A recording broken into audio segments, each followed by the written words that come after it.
Hi, my lovely friends. I've done the impossible. I found the quiet, nice place outside in New York City, the Upper East Side. Summer always feels like the beginning of something new for me, and I hope you are inspired as well to take German language learning seriously.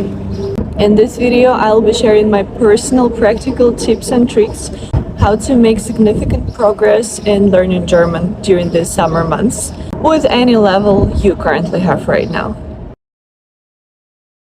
One of the most important aspects in the beginning is to set a clear, achievable goal of what you want to reach by the end of summer.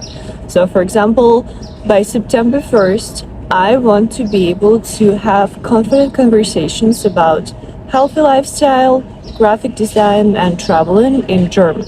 Totally depends on your own personal interests and preferences, so ask yourself what you really care about and passionate about.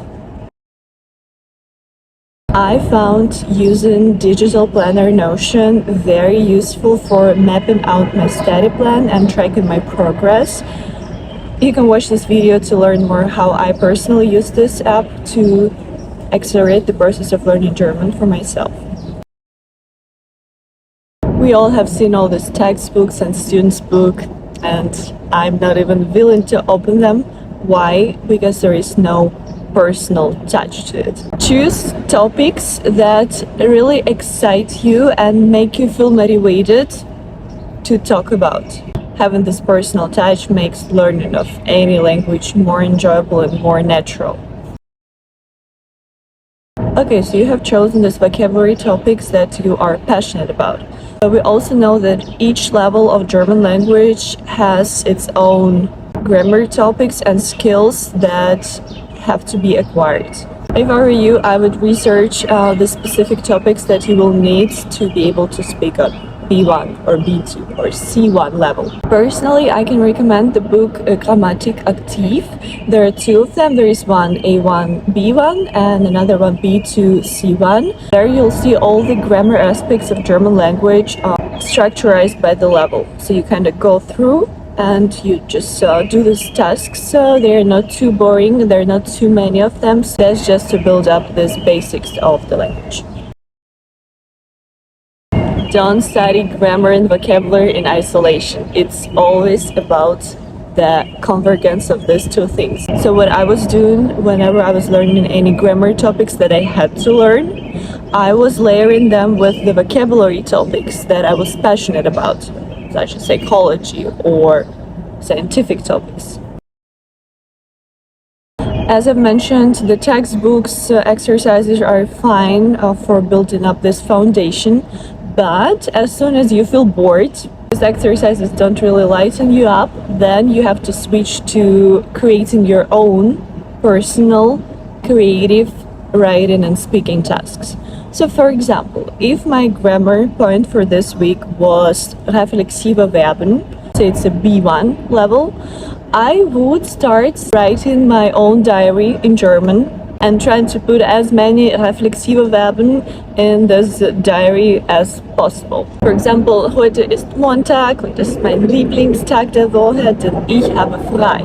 Ich freue mich, ist ein reflexives Verb. Ich freue mich auf diesen sonnigen Tag und ich bereite mich, again, the reflexive verb, ich bereite mich auf mein Morgen-Yoga vor. Und so weiter und so fort. There is no limit to your imagination. Or if you take a more complicated topic, so for example, you're on C1 and you are struggling with conjunctive 1, I've seen that a lot, I would read an article about something controversial, something I would not agree with, or something that interests me a lot, and I would try to retell the story using this conjunctive 1. It's all about your imagination. If you just cannot come up with an idea how to practice this grammar or vocabulary, just write in the comments what you're working on right now and what you need help with, and I'll be happy to assist. Pronunciation. Most of my English speaking students are struggling with the sounds like z, sh, ch, ts. As a native Russian speaker, all the sounds, hard consonants, they're fine for me, but we definitely need to devote some extra time to improve the pronunciation of some of the German diphthongs and sounds. And if you're like me, then shadowing is definitely your thing. Just repeat everything you hear in German. Try to make this your little everyday habit, that at least 5-10 minutes a day you are repeating German podcast, video, radio, whatever you hear. You also have the text in front of you.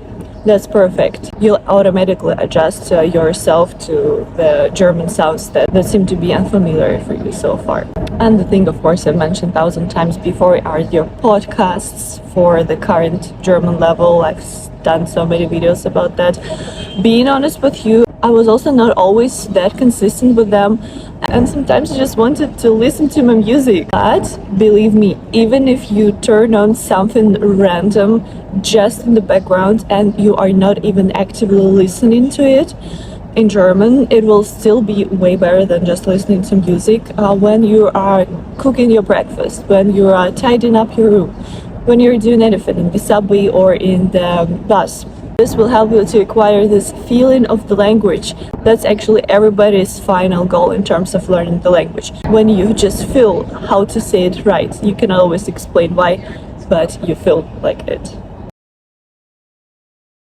To summarize, we take the vocabulary topics that we are very passionate about, we connect it to the current level grammar topics, we are being very creative, brainstorming some ideas how to really implement this grammar and vocabulary in your personal life, and we're just trying as much as we can to implement these small habits of shadowing, of listening to something in the background in German.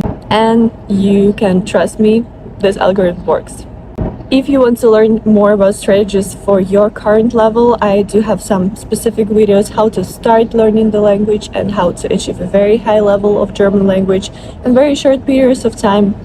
It's not a miracle, it's a lot of work, but my job is to make this work enjoyable. So just follow Jusland and I'll see you in the next video. Bye bye!